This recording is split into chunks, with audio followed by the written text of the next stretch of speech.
எப்படி காணோம்?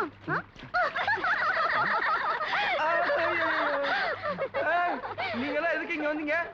எல்லாம் உன் பாட்டுக்காகத்தான். ஏய், ஒழுங்கா வீட்டுக்கு போய் சேருங்க. இது காட்டு பகுதி, யானைங்கெல்லாம் தந்தத்தோட அலையுது. சரி போறேன். அதுக்கு முன்னால நான் சொல்றது கேளு. உன் குரல் ரொம்ப நல்லா இருக்கு.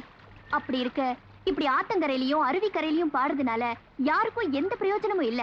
ஏய், நாங்க யாருக்கும் பிரயோஜனப்படுறதுக்காக பாடுற பாட்டு இல்ல இது. உச்சி வெயில வேலை செய்யறப்போ அலுப்பு தெரியாம இருக்கிறதுக்காகவும், நெத்தி வேர்வை நிலத்தை சிந்துறப்போ கலப்பு தெரியாம இருக்கிறதுக்காகவும் பாடுற பாட்டு இது. உங்களை மாதிரி கொழுப்பெடுத்த பட்டவங்களுக்கெல்லாம் இதெல்லாம் புரியாது. வெட்டி பேச்செல்லாம் வேணாம், பேசாம வீட்டுக்கு போங்க. ஓவியன்னா ஐயோ, இப்படி காட்டுலயும் மேட்லயும் பாடுற பாட்ட மேடையில பாடினா பேரு பணம் எல்லாம் வரும். அதனாலதான் சொல்றேன், ஒரு கச்சேரிக்கு நான் ஏற்பாடு பண்றேன், அதுல வந்து பாடு. ஐயா, நாங்க ஒரு கூத்து கட்டுற பரம்பரை இல்ல, நீ சொல்ற இடத்துல வந்து பாடுறதுக்கு. ஒழுங்கா குளிக்க விடாம லந்து பண்ணிட்டு இருக்காங்க. ஏய், சரியான பட்டி கட்டாண்டி. அவனுக்கு எங்க இதெல்லாம் புரிய போகுது? வீணா உன் இமேஜ் கெடுத்துக்காத. முத்து எடுக்கணும்னா கடல்ல மூழ்கணும், தங்கம் எடுக்கணும்னா பாறையை உடைக்கணும். இவன் கிட்ட இருக்கிற திறமைய வெளியில கொண்டு வர நான் எவ்வளவு கஷ்டப்பட்டாலும் பரவாயில்ல. நிச்சயம் இவரை மேடையில ஏத்தி பாட வைக்கிறேன்.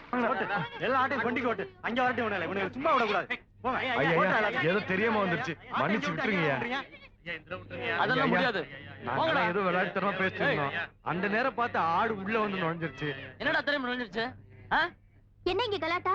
அதுமா விளைஞ்சு நிக்கிற எள்ளு காட்டுல ஆட்டை விட்டு நாசமாக்கிட்டானுங்க. இவனுங்களை இப்படியே விட்டுட்டா நம்ம எஸ்டேட்டே அழிச்சிருவானுங்க. 500,000 அபராதம் போட்டா தான் இந்த பக்கமே வரமாட்டானுங்க. ஐயோ, அம்புட்டு பெரிய தொகை எங்களால கட்ட முடியாது தாயி. இந்த ஒரு தடவை மன்னிச்சு விட்டுடுமா. உன்னால அபராதம் தானே கட்ட முடியாது. ஆடு மேய்ஞ்சதுக்கு நஷ்ட ஈடா ஒரு பாட்டு பாடு விட்டுடுற. பாட்டா?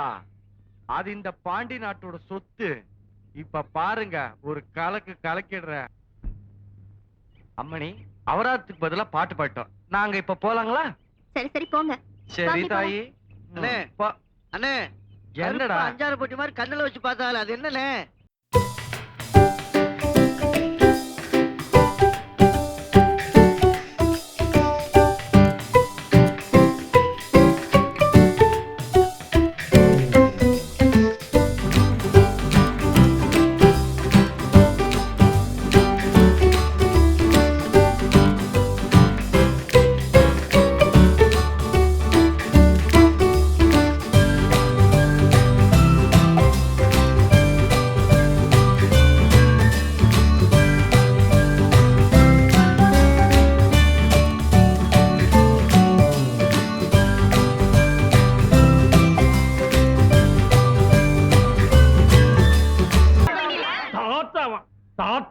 நான் ஒருத்தன் இங்க குத்துக்கல்லாட்டம் உட்கார்ந்துருக்கேன். என்கிட்ட கூட ஒரு வார்த்தை சொல்லாம சினிமாவில நடிச்சு விட்டேன். ஐயோ, அது நான் இல்ல தாத்தா. நீ சும்மா இருடா. செய்யறதையும் செஞ்சு விட்டு என்கிட்டயே சமாளிக்கிறீங்க பாடுவா. இனிமே இந்த ஆடு மேய்க்கிறது, மாடு மேய்க்கிறது, தேன் எடுக்கிறது, இந்த சோழியெல்லாம் விட்டு விட்டு கொலா சட்டையை மாட்டிக்கிட்டு டிப்பு டாப்பா மைனர் கணக்கா இருக்கும். டேய், அது நான் இல்ல சொல்றா. ஐயா, அது நீ சும்மா இருடா. என் பேரனை பத்தி எனக்கு தெரியாத, அது என் பேரனே தான். ஐயோ, வேக்குதே. ராசா முத்துவேலு சினிமாவில ஆடுறப்போ உங்க தாத்தா சின்ன வயசுல சிலம்பாட்டம் ஆடுற மாதிரி மலிச்சு மலிச்சு ஆடிப்பட்டிய. ஐயோ பாட்டி, அது நான் இல்ல. நான் இல்லைன்னு சொல்லிட்டா நாங்க ஒத்துக்க முடியுமா? குட்டியே தெரியாத ஆடும் புள்ளைய தெரியாத தாயும் இந்த உலகத்துல உண்டா? இந்த மூக்கு மொழியும் தான் அப்படியே இருந்துச்சே. சும்மா சொல்லக்கூடாது. குழந்தை கொஞ்சம் கருப்பா இருந்தாலும் சினிமா படத்துல அழகாத்தான் இருந்தாங்க. பாத்தியாடா எலே முத்து, நீ பாட்டு படிக்கிறது, பூத்து கட்டுறது எல்லாத்தையும் பார்த்தா நீ பிற்காலத்துல பெரிய ஆளா வந்துருவடா. ஐயோ, பெரிய ஆளாக தான் இருக்கட்டும். ஆட்டுல உனி புடுங்கிற மாதிரி புடுங்கிட்டு இருக்கீங்களே. அண்ணே, நம்ம சாமி அண்ணே சொல்றேன், நீங்க பெரிய ஆளா போறிய. நொட்டாங்க போடே. அண்ணே, அண்ணே, எலே முத்து, நில்லுடா. எலே, ஓடி ஆய் பாடா.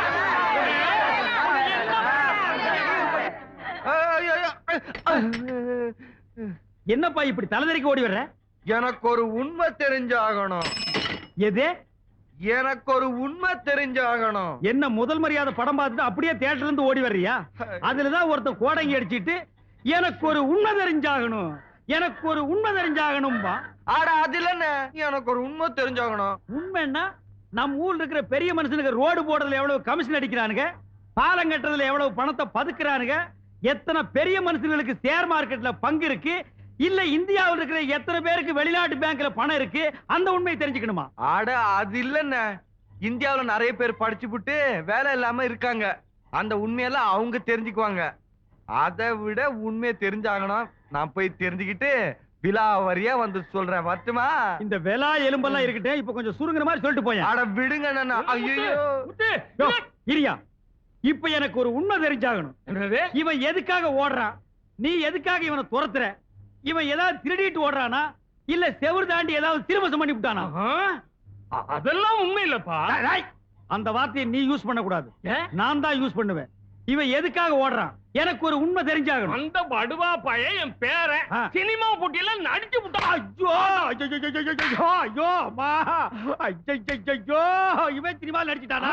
மன்னிக்கவே முடியாது. துரத்தி அடி ஓடு. இன்னும் 10 பேர் கூட்டிட்டு போய் அடி. இந்த மாதிரி நான் எல்லாம் உசி போடுறேன்.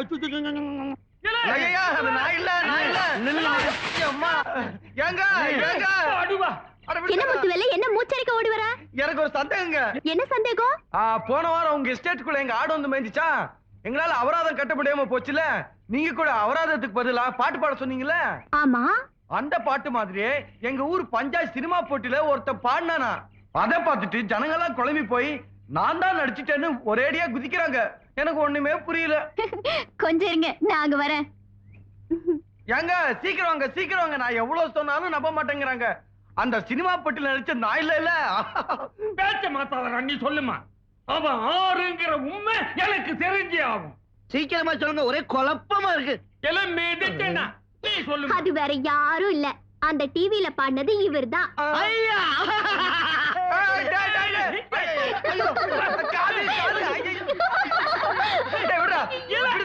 என் காலை கடிச்சு துப்பிட போல இருக்கு. எனக்கு ஒரே குழப்பமா இருக்கு. அந்த சினிமா பெட்டிக்குள்ள தெரிஞ்சது நான் இல்ல. படிச்ச புள்ள சொல்லுது இல்லன்னு சாதிக்கிறிய போட்ட. இந்த குழப்பத்துக்கு ஒரு முடிவே. உங்களுக்கு குழப்பமே வேண்டாம். இது வீடியோ கேமரா. இதுல பாடுறது ஆடுறது எல்லாத்தையும் ஷூட் பண்ணலாம். உன்கிட்ட நல்ல பாடுற திறமை இருக்கு. அதை எவ்வளவோ சொல்லி பார்த்தேன், உனக்கு புரியல. அதனால நீ பாடுறதை இதுல எக்ஸ்போஸ் பண்ணி தூர்தர்ஷனுக்கு கொடுத்து நாட்டுப்புற பாடல் செக்ஷன்ல நான் தான் ரிலே பண்ண சொன்னேன். பாட மாட்டேன்னு சொன்னியே, இப்ப பாத்தியா எவ்வளவு ரசிகர்கள் உன் பின்னால நிக்கிறாங்கன்னு. இப்போ அது உன் திறமையை நீ புரிஞ்சுக்க. இனிமே நான் உன்னை எங்க பாட சொன்னாலும் நீ அங்க பாடணும். பாடுறேன்னு சொல்றா. ராசா பையல பாடுறேன்னு சொல்றா. பாடுறேன்னு சொல்லுங்கண்ணே. பாடுறேன்னு சரிங்க, வரேங்க. வணக்கம்மா. வரேங்க. தாயி, நீங்களா? நீங்க எங்க இங்கிட்டு? என் புள்ள ஏதாச்சும் விளையாட்டு புள்ள தாயி, துடுக்குத்தனமா ஏதாச்சும் பண்ணிருக்கோம். அதுக்கு போய் பிளஸர் வண்டி எடுத்துட்டு நீங்க இங்கிட்ட எல்லாம் வரலாங்களா? அப்படியெல்லாம் ஒண்ணு இல்லைங்க. உங்க பையனுக்கு நல்ல குரல் வளம் இருக்கு. அவரை மேடை ஏறி பாட வைக்கிறதுக்கு ஒரு நல்ல சந்தர்ப்பம் கிடைச்சிருக்கு. அதான் கூட்டிட்டு போலான்னு வந்திருக்கேன். நிஜமாவா தாயி? அவங்க வந்திருக்காங்க. ஐயோ, இத கேட்கும் போது எனக்கு உச்சியே குளித்து போச்சுமா. என்ன பண்ணுவேன்? கையோட முத்துவேலி, இங்க வாடா. இந்த மவராசு என்ன சொல்றது கேட்டியா? உன்னை மேடையில ஏத்தி பாட வைக்க போறாங்களா? நான் கும்பிட்ட தெய்வம் குறுக்க வந்த மாதிரி அந்த மீனாட்சி இந்த புள்ள உருவுல வந்திருக்குடா. முத்துவேலி, இந்த புள்ள சொல்றது கேளியா? ஒத்துக்கியா? பாடுறேன்னு ஒத்துக்கியா? சொல்லியா? சரிம்மா. எங்க நான் சொல்றது கேளுங்க. எனக்கு மேடையில எல்லாம் பாட தெரியாதுங்க. இம்பிட்டு பேர் இருக்காங்க. நீங்க இதெல்லாம் எனக்கு சொல்லலையே. எனக்கு வேணாம், நான் வரேன். முத்துவேலி, இத பாரு, உன்னோட இன்ஃபீரியாரிட்டி காம்ப்ளெக்ஸ் தான் உன்னை பாட விடாம தடுக்குது. நீ எதை பத்தியும் நினைக்காம தைரியமா பாடு. சரியான பட்டிக்காட்டனா இருக்கான் இவன். என்னத்த பாட போறான்? காட்டு கத்து கத்த போறான். இதுக்கு ஆர்கெஸ்ட்ரா தேவையா? தம்பி, கீழே மைக் இருக்கு, எடுத்து கத்துங்க. அதெல்லாம் எங்களுக்கு தேவையில்ல. வெட்ட வெளி பொட்டல்ல பாடினா சுத்தி இருக்க 8 பட்டிக்கும் கேட்கும். இப்ப பாரு அண்ணா.